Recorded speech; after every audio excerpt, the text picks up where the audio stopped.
Welcome to the virtual roundtable, the evolution of pricing in the connectivity industry, hosted by Connected to Fiber.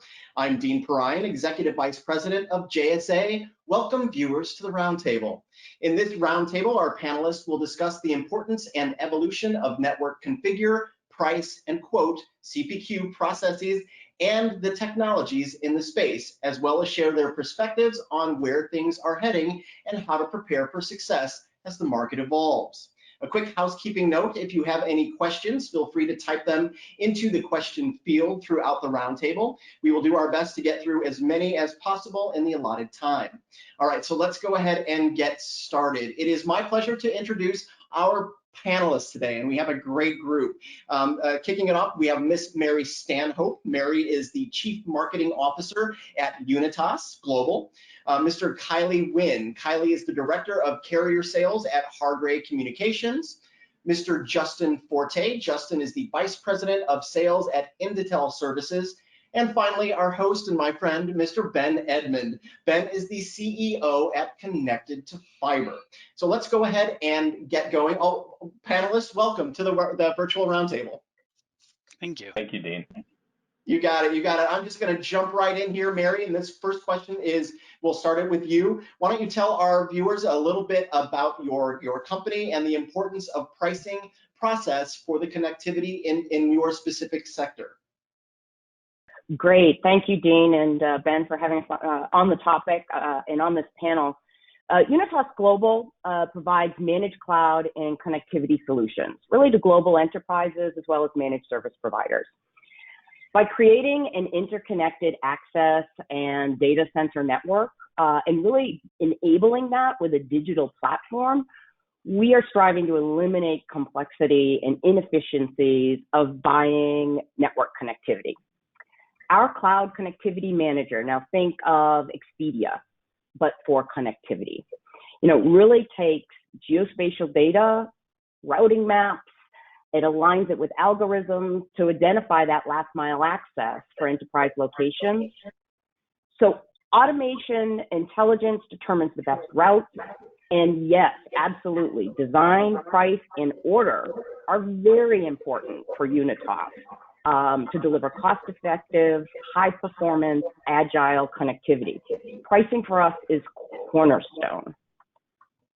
Thank you, Mary. Kylie, same question. Tell us a little bit about your company and the importance of pricing in your specific sector. Thank you, Dean. Good afternoon, and Ben, thank you for hosting this. Looking forward to a very interesting and informative session here. Hargray is a regional fiber provider. We operate in South Carolina, Georgia, Northern Florida, and Alabama. We've been around for over 70 years, started as a traditional ILEC and back in 2015 area, we got crazy and started expanding into a lot of other markets, and it's been a really wild and exciting ride. And through that, we've learned a lot. And so, one of the glowing, issues we have is that many of our processes were manual, and that for pricing and for evaluating opportunities was, required our sales engineers to go into Google Earth and use antiquated GIS systems to calculate costs, and this really created an unsustainable environment to enable the growth. And ultimately, it hampered our ability to evaluate complex opportunities quick enough and respond, efficiently and quickly to our customers. Over the past year, we've had a really strong focus on streamlining our processes and increasing automation and really seeking to leverage software tools to automate as much of the CPQ work that we could. During this time, we've embarked on a digital transformation journey that really is upgrading virtually every system within the company. And the goal there is ultimately to improve our customer experience and increase the velocity with which we're able to go from quote to cash. And really everything that we do, whether it's our pricing strategy, whether it's changing our service delivery platforms and what we do, it's really all about upholding our mission of envisioning and delivering customer delight. And that's what it's all about. At the end of the day, it's about the customer experience and what we can do to better position ourselves to offer a unique customer experience. Thank you, Kylie. Justin, same question. Hey, first off, Dean, Ben, thank you for hosting this event, and Kylie nailed it. I mean, for us, we're very much aligned. Intel is an acronym that stands for the Independent Alliance of Telephone Companies. We interact with over 700 rural independent providers. That includes not only independent LECs, but also electrical co-ops that provide fiber in rural America, some rural cable companies that are independent in nature as well. And what we do is we take those assets and we provide those assets to managed service providers and large carriers, but our niche is more rural. We're more rural focused than a lot of the other aggregators, and being wholly member owned, you know, our mantra is to ensure that we that our members have an opportunity to quote these national opportunities that are out there, be it enterprise or government, where we do a lot of subcontracting to some of the carriers that handle federal contracts directly. One of the ways we cut through the noise when we go to the large trade shows is we had a T-shirt made that said, "If you've heard of the town, we're probably not there," just to let them know that that's where we shine. But being in the industry now for just 4 years and coming on board and coming actually from a software background, I couldn't believe how much minutia was involved in garnering a quote. So to Kelly's point, you know, delivering that iconic customer experience, how can you do that if it takes you, you know, a week or two to turn a quote around? So one of the first things we did when I joined Intel is we took a survey, because we were doing a lot of quotes and we weren't doing a lot of winning though. You know, there's and we are putting out a lot of effort to return these quotes. So we did a survey with our customer base and we said, listen, when Intel loses, name the reasons. We had a big selection of reasons. The enterprise rep may not have closed the sale. Is it price? Is it time to quote? And number one was price, no big surprise. But number two was time to quote. And I mean, it was really close. It was very, very close. And price, being member owned and members controlling their own networks and their costs, can't do a lot about that. But one thing we could control is streamlining and figuring out a way to quote more efficiently. So yes, the pricing process and that customer experience and delivering that, just like Kylie said, is critical, and that's what's driven us down this path. Thank you. And Ben? Excellent. Thank you, Dean, and thank you, Mary. Thank you, Kylie. Thank you, Justin, for joining me today. My name is Ben Edmond. I'm the CEO of Connected to Fiber. We are a software platform built for the connectivity industry to transform the buying and selling processes that go on within this industry, really centered around using location as the key center point of truth to drive automation and intelligence. Today, we manage over 600 million locations in our platform across the service providers, ranging from carriers to telephone companies to managed service providers to cloud companies, you know, all with a mission to improve that automation and experience of how they execute in the market. From my standpoint, pricing is really integral part of value creation for the industry. And when we look at it, that customer experience around driving the automation and shrinking cycles to being able to present the what, the where, you know, pricing last mile, to Mary's point, not just automating in data centers, but reaching out holistically and globally. To how, which I think is really one of the more fundamental questions today of, you know, how pricing is shifting towards things like intent-based or time series or other things that haven't traditionally been associated with the world of connectivity, but there's a strong move and effort to inject into the market. Excellent. Thank you, Ben. Let's talk about competitive differentiators. And Justin started to get to that with his answer. But how does your organization currently view pricing? Is it indeed a competitive differentiator today? Mary, the question is for you first. Yeah, great. Thanks, Dean. I finished up by saying, pricing for Unitas is cornerstone. And I think everyone here, the thread and comment that was, it's a customer experience, right? So the pricing, and really for us, it's design, it's price, it's order, is a critical part of our ability to deliver our end-to-end connectivity. Unitas, so our platform automates services from over 550 local and software-defined network providers, from local access and into data centers and between data centers. That's a lot of services. That's a lot of pricing. We all know from even working with 2 or 3, there's a complexity there. And being able to look at on-net, near-net, and intelligently design a solution is really the beginning for us on tailoring that network, on tailoring the solution, and that first step to getting the buyer experience right. And so it's a huge differentiator. Excellent. Thank you, Mary. Kylie, same question. Pricing, is it a competitive differentiator for you?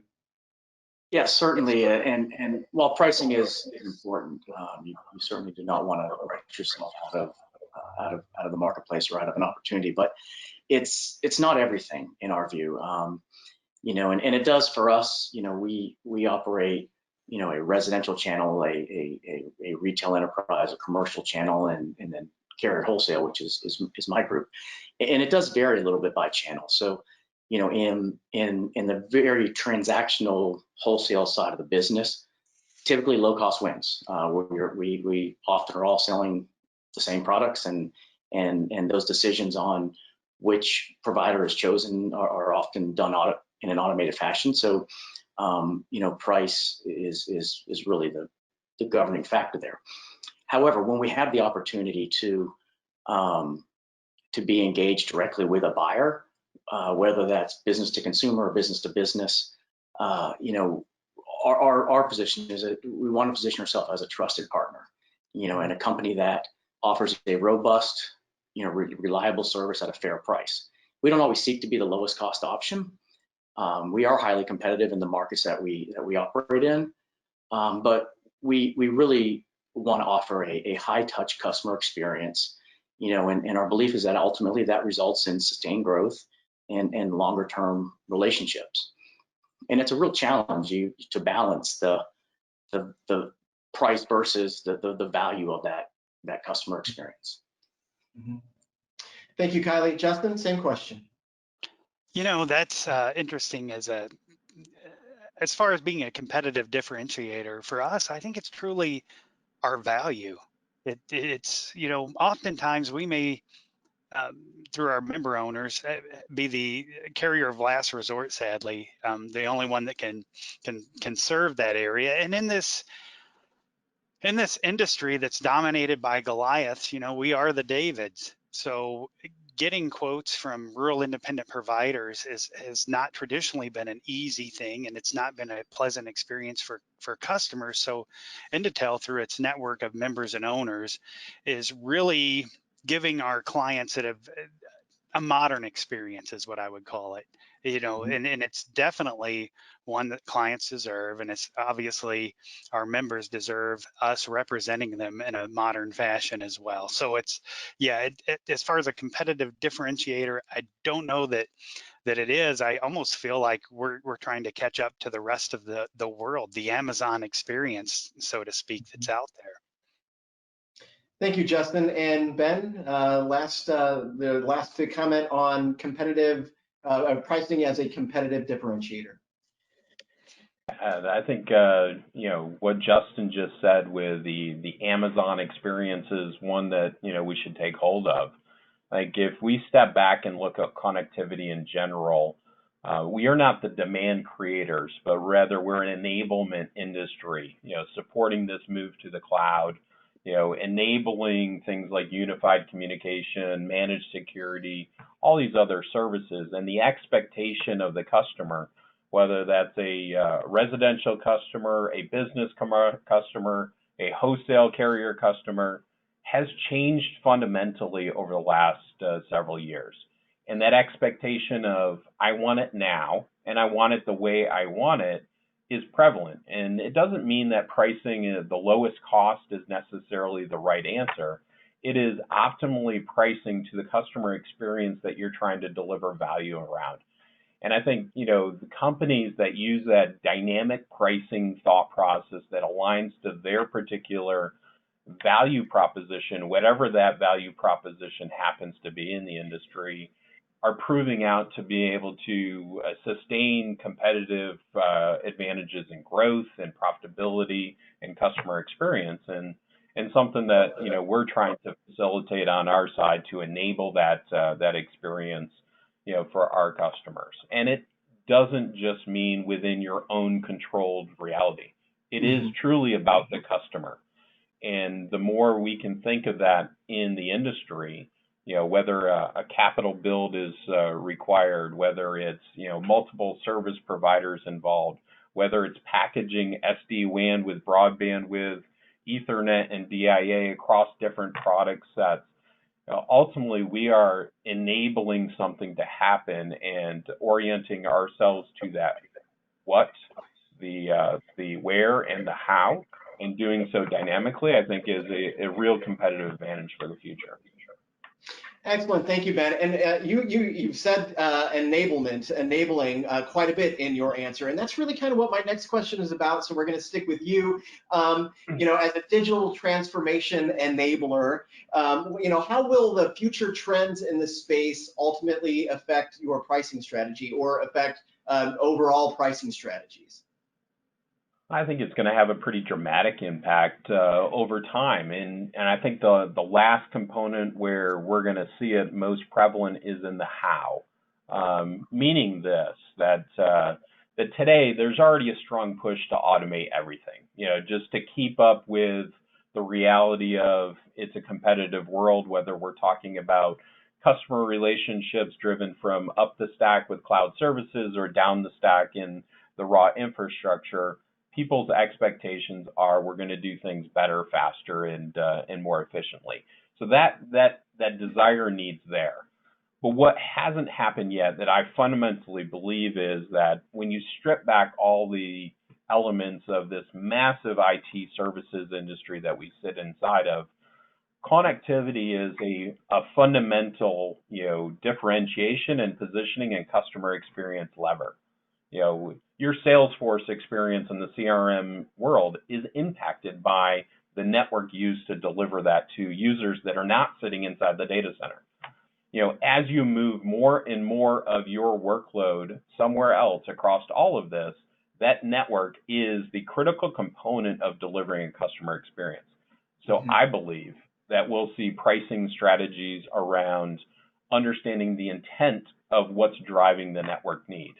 To understand that, some points when you're moving workloads from Amazon to Azure, you need 10 gigs or 100 gigs, and it may only be needed for a short period of time. But that interactiveness of something upstream is driving demand, I think, is where we're seeing the world head to. And it's not going to get there next year. But over time, this industry, to create value and to take value share over the overall, $3.4 trillion enterprise IT stack that we sit inside, is going to need to adapt to the reality that I can go into AWS and swivel up new VMs. I can go into Salesforce and add more users, and that has impact on the connectivity delivering that experience. Thank you, Ben. Justin, same question. How will future trends in the space affect your pricing strategy? For us, it's more about getting our arms around the data. And I feel like the automation we've done has been mentioned. Salesforce for CRM. We use a company called Procore that customizes it, and they're working on a plugin for CPQ. And so for us, it's we're more of a startup than most of the folks that probably use the product. And with that, it's really getting our arms around the data. Like Ben said, who's requesting it? What's the purpose of it? What kind of trends are we seeing within our own business? Are there certain areas where, we're getting requests and we don't have any Lex in that area, and we know they exist. I mean, there's just a lot of things once we have data that we can use to evaluate. So another thing too with these pricing strategies is being able to enable self-serve portals, things of that nature. We've got some really smart people that work in our company, and they really bust their tails. But a lot of the work that they do, I think they would really enjoy seeing become more automated, so that they could do the higher level, higher skill set practices within our company. So that being said, I don't know that I necessarily answered the question as eloquently as Ben, but I'm just giving you our viewpoint from rural America, so to speak. It's exactly what we're looking for, is your viewpoint. So same question for you, Kylie. I love it that I get to go after people, so that makes my job easier up here. And really, I'll refrain from repeating what Ben and Justin both said, though I agree with many of their points. And I think, to add kind of our view or perspective, or what we're seeing on it is we are continuing to see a downward trend in the cost per meg for Ethernet services, and we're also in conjunction with that, we're really seeing more end users seeking to replace traditional point-to-point services with a lower cost broadband option, and leveraging SD-WAN and other technologies to connect their remote locations in their offices across the country or across the globe. And out of that, our customers are demanding a robust and resilient services that will support work from home, cloud infrastructure, edge computing, and really all the other items that Ben mentioned, and those applications are demanding, and you do have to be flexible. And there are times where we may have to flex the bandwidth for a short-term need to satisfy a desire or requirement the customer has. And another piece is it's important that we remain competitive and maintain our brand standards and continue to offer that unique customer experience, and to do that, as the price for the services are reducing, you've got to take an intense focus on controlling your operating costs and getting creative to seek opportunities to reduce your CapEx. And that can be a real tough challenge, but it's one that I feel every company needs to do in order to survive and continue to be successful. And I don't know about my peers on the panel here, but at least from my view as a sales guy, the cost to construct isn't getting any less expensive, at least not proportionate to the cost for the products. And I'm pretty convinced that my fiber construction teams are using platinum plated fiber these days. But it is, you've got to balance, all of that, and you have to bake that into your strategy. And to Justin's point, managing and mining the data and the analytics and understanding, what are the trends in the industry, what are your competitors doing, what are your customers asking for, and what are the trends in the cost, the cost to turn up one customer who's on net versus the cost to turn them up that are, in the different the pricing zones of 500 feet, 1,000 feet, 1,500 feet, and so on. And as you extend from the network, those risks increase. And so, how do you streamline your pricing and automate it when you are trying to gain exposure through the near net locations off your network? And so it's a lot to balance. Yeah, amazing points, Kylie. I feel like we could probably spend a half an hour just kind of unpacking some of the things that you just brought up. So thank you for that. Mary, we'll wrap up this question with you. How will future trends in the space affect your pricing strategy? Absolutely. And I'm probably going to call out 3 words and summarize. One is absolutely data. So Justin agreed. And the other one is customer focus. And the third is, and this is the key part of the pricing strategy, it's flexibility to apply all of those. One of the great things about a digital platform, we've all talked about the automation and the digital platform, is that it does have an adaptability if designed correctly. It's flexible enough to take inputs and create outputs, because there are different destinations and products and temporary and longer term and things going on. So having that flexibility, looking at a market and demand-based pricing versus just the old cost plus, really gives that key ability to adjust, adapt to future trends, meet what customers are looking for, but then, as Kylie said, then go back and figure out how to adjust the cost behind the scene. Again, customer experience, data to make smart decisions, but the flexibility in your pricing strategy is one reason we've taken that platform approach to really being able to adapt. And we're continuing, I think we're all experiencing it. Technology is evolving quickly, and what you don't want is a connectivity solution or decision to limit your ability to innovate or change or adapt from how you run your business and how our customers run their businesses. Excellent. Thank you, Mary. Okay, next question. And Kylie, we are going to start with you this time. How do you see pricing evolving over the next few years? Will there be an increase in complexity or a decrease in pricing complexity?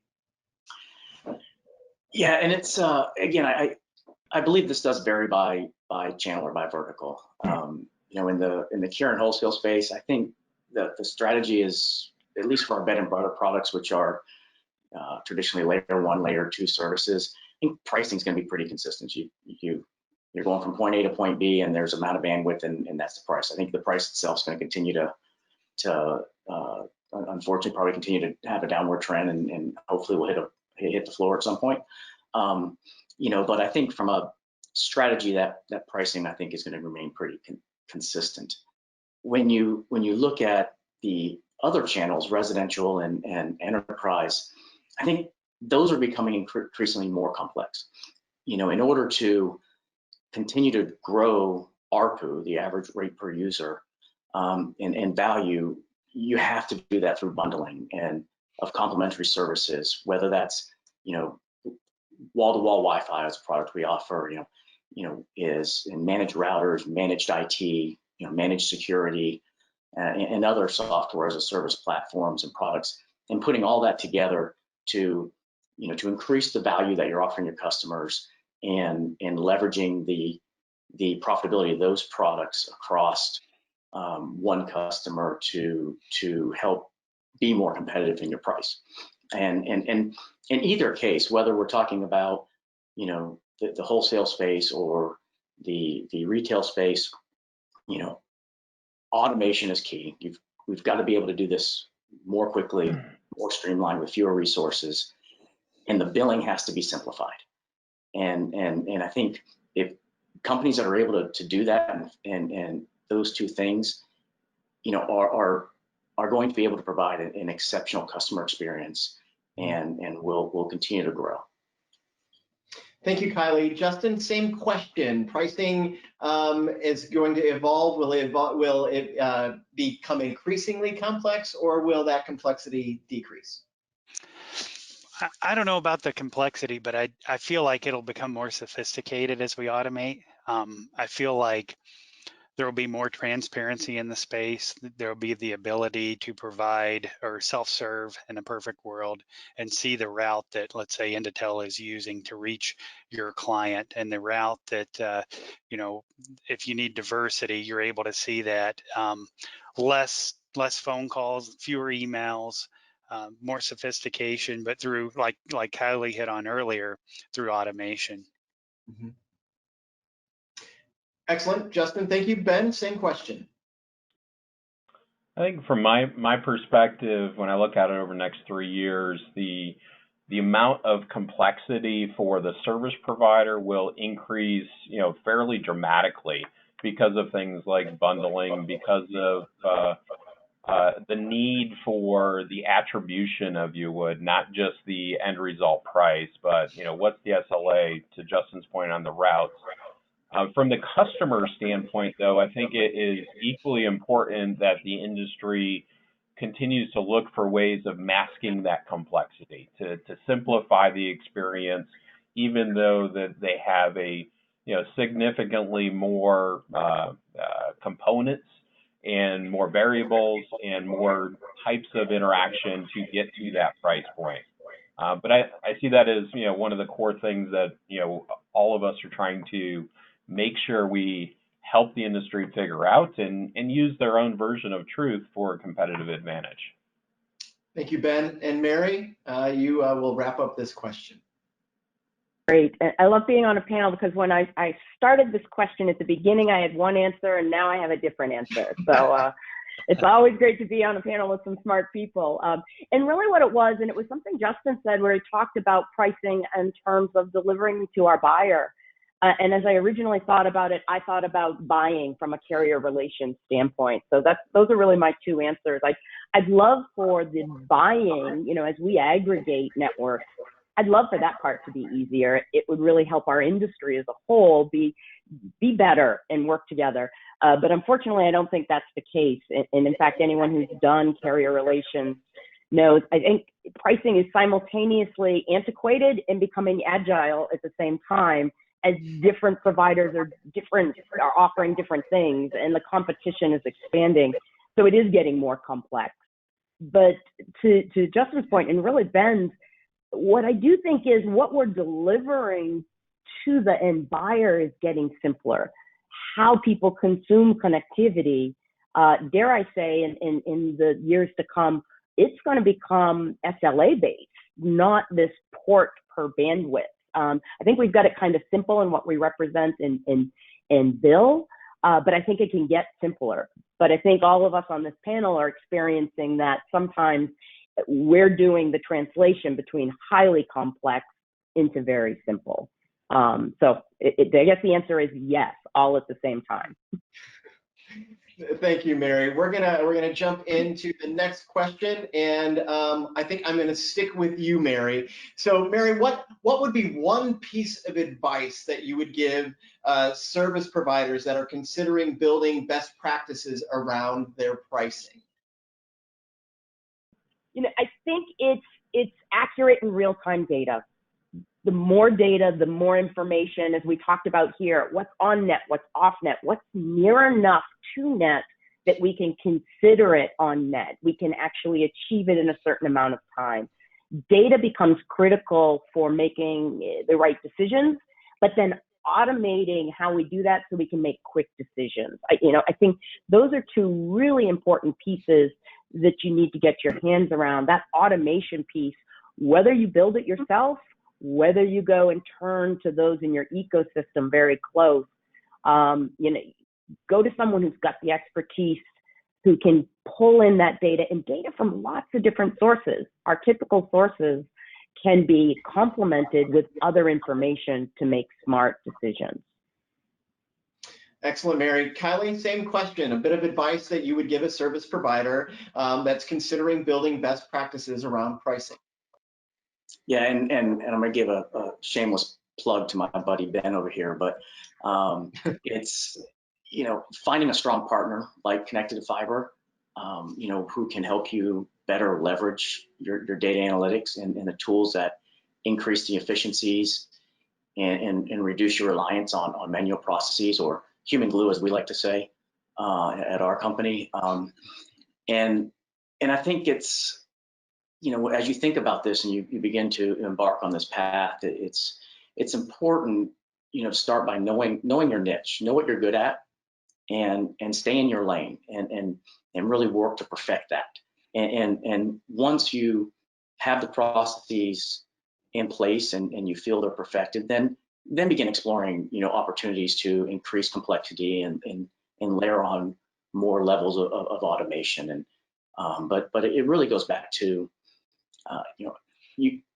it's often difficult, particularly for companies of our size, to do everything in-house. So you've got to find that partner who has a experience across multiple facets of the industry and can bring that experience and that knowledge and that evaluation of the processes and the data and put it all together and package it in a in an easily digestible, package. I hate to say the word twice, but that's key. Is you've got to find a partner and somebody who is experienced at doing this.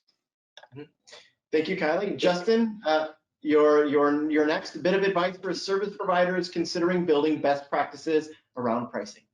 Listen, Mary and Kylie absolutely crushed it. They're in tune with best practices, the whole pricing piece, and the data that you want to collect, the tools you want to use.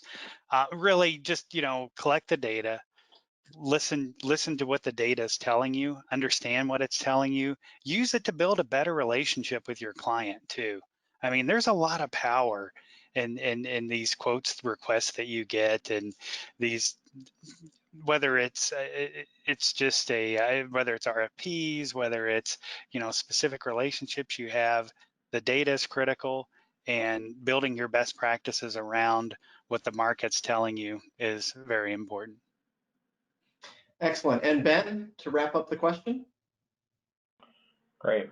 I think of it, and fantastic answers so far. I think, from my perspective, it boils down to three things to highlight and make sure that you're thinking about. As already said, data, from a management standpoint, is absolutely fundamental. You can't automate and drive intelligence to get to the end result without having the right foundation. And that doesn't just mean the basics of address and status and price. Think about the next layer of structure and attributes and how you're going to manage things like delivery intervals, demarcation points, things that matter to set customer experience and drive to the end result. And how you manage and take that data in, store it, and keep it curated is foundational. And I think the analytics, the data that comes a part of the process, is also a best practice to step back and think about. The interaction that you have and your customers have through automation and then reviewing that data can shine a light on things that can improve the relationship, that can change the win rates, that can change your ability to position and add value. And the data should be in a way that you can capture, see, and make decisions around that. And I think the last one goes back to a comment that Mary made around flexibility.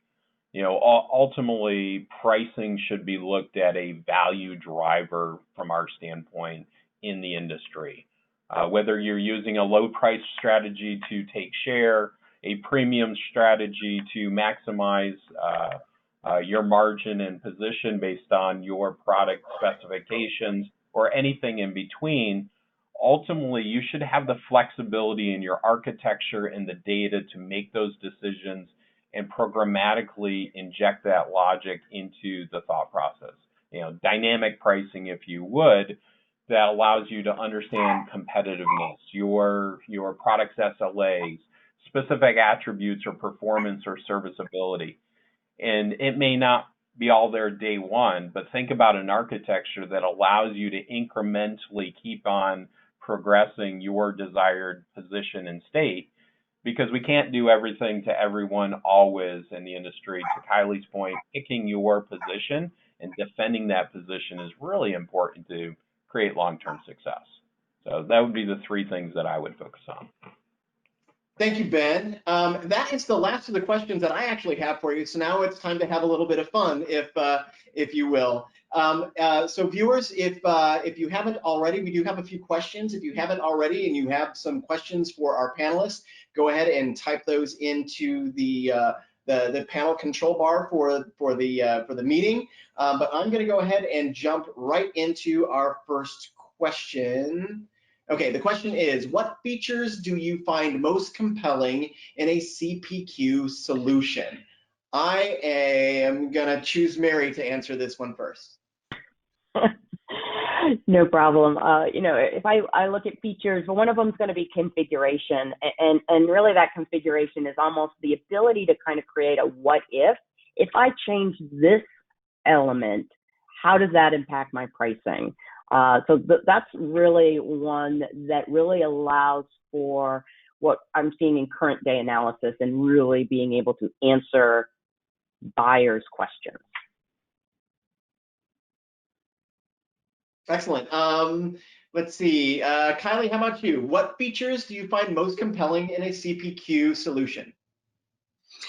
Yeah, it's you know, at least at a high level. I mean, there's many things that I think those tools offer, and you know, but you know, ease of use is I think very important. You have to be able to have high adoption within the organization.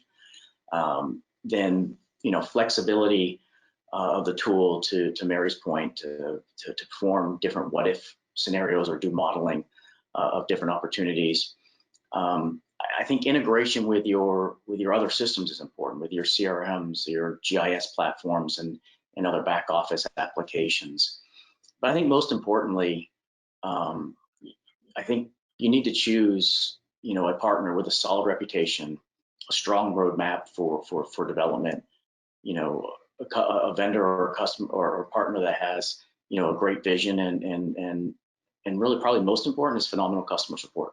And that all bakes into, you know, the ease of implementation and shortening your startup time to begin becoming effective with the application, training, and ongoing support. Those are I think key elements for us as we evaluate and look at those solutions. Excellent. Thank you very much. I'm going to go ahead and move to the next question. What's the biggest change that CPQ tools or the industry can make to help pricing and quoting for companies in the space? Justin, did you want to take that one? Sure. I think the ecosystem, you know, what it'll do is I feel like it's going to be the industry standard, and it'll provide a common platform where we can all collaborate and share information, share data. I mean, you know, what's fascinating is you've got Mary, who represents some of the more glamorous services out there with cloud and those sorts of things, and then you've got me. I'm the plumber. I'm the guy with the, you know, with the not so glamorous those last mile connections in Timbuktu, but having a platform where we can all collaborate together and share information, and you know, there may be assets that we can reach that Mary had no idea we could reach, and by having that common platform in place, I think that this ecosystem is one that the industry can build and grow on. Thank you, Justin. And I can't imagine what life would be like without a plumber. So thank you very much. Ben, did you want to touch on that one too, Ben? Again, the biggest change that CPQ tools or the industry can make to help pricing and quoting for companies in the space. I think from my perspective, you know, when you're implementing a CPQ solution, you know, looking at the ecosystem impact, not just your internal, because the end result's about your customers. You know, wherever that customer need is, you're driving automation and intelligence. But you know, think of the ability to leverage the ecosystem in the CPQ solution. I think, you know, from a best practice standpoint, the changes in CPQ that are going to be seen is the data that, you know, gets created out of the activity for both the buyer and the seller is almost as valuable as the process of automating itself, if not more. And using that to change, you know, your overall experience with customers, to make decisions to invest in the right things. I think from a feature and functionality, just having that flexibility, being able to manage the data, manage the product catalog, and then get to the point where you're actually, you know, looking at the analytics to change behaviors is super powerful. Very good. Thank you, Ben. We do have time for at least one more, but please continue to send in your questions. We do have another question.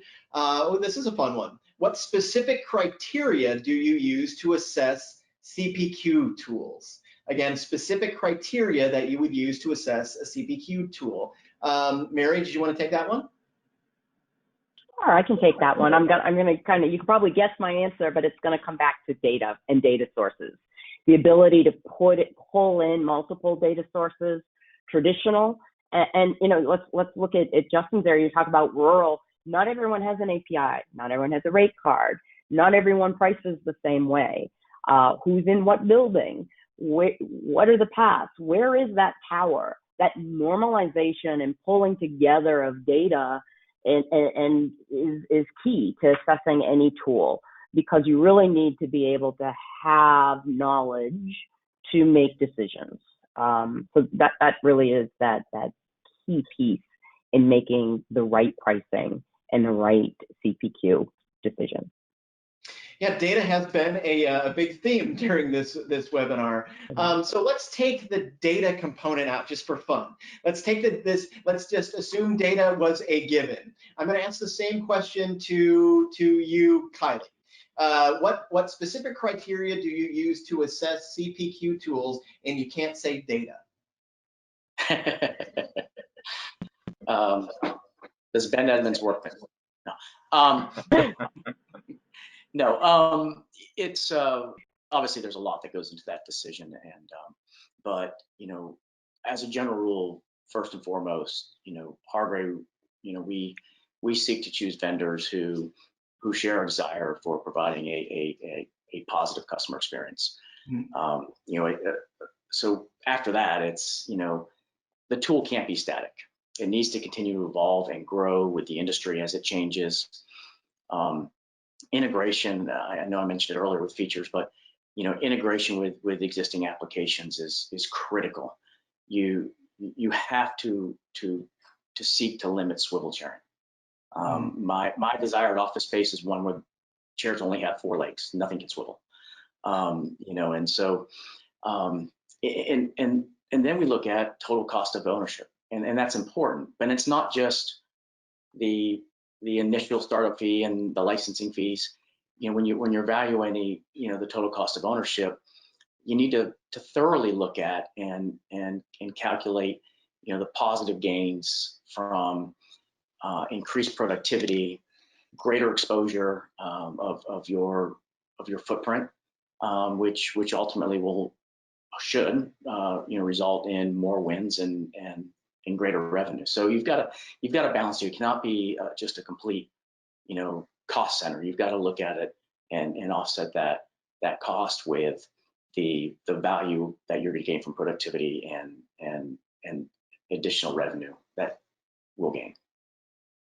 Very good. Thank you, Kylie. And Justin, go ahead and answer that one yourself too, if you would. What specific criteria do you use to assess CPQ tools?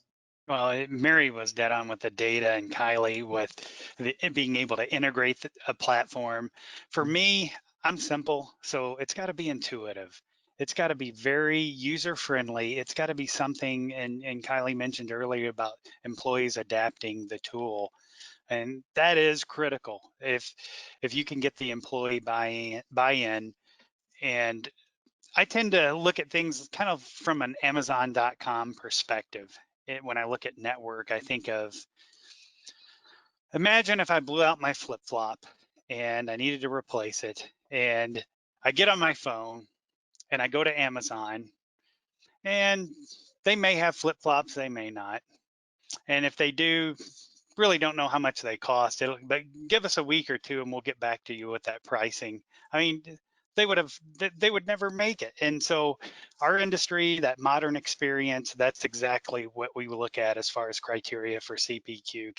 We want to approach that modern experience and feel that the rest of the world enjoys in other industries. Excellent. Thank you, Justin and Mary and Kylie. Ben, last question for you. What specific criteria do you use to assess CPQ tools? What the best criteria to assess CPQ tools? Yeah, absolutely. So I think the overall investment in an ever-changing world to make sure that the CPQ tool is not just a static thought process, that there's a vision associated with that, that there's an ecosystem attached to it to simplify the execution of either creating revenue or gaining reach to automate, that it has an ease of use that is aligned with how people actually do business. Fitting a square peg into a round hole, if you would. doesn't drive adoption. You really got to create that experience that aligns to how people do business in our space. And I think, the last point would be the robustness and the availability of APIs, both to your trading partners for buying and selling, as well, and equally important as internal upstream and downstream applications to create an integrated state. Because while CPQ is super important, it is not the standalone only thing. It needs to be in an integrated state to fully extract value for any provider. Excellent. Thank you, Ben. And thank you to Mary, Kylie, and Justin. Great insights. We appreciate your time today. So thank you to all the panelists. Ben, thank you very much for sponsoring the virtual roundtable, to Connected to Fiber as our host for the discussion. And that is a wrap. So thank you again. Thank you, viewers, for watching the virtual roundtable. So be happy and healthy. We appreciate your attending. Thank you. Thank you. Thank you. Everybody have a great day. Thank you. Bye.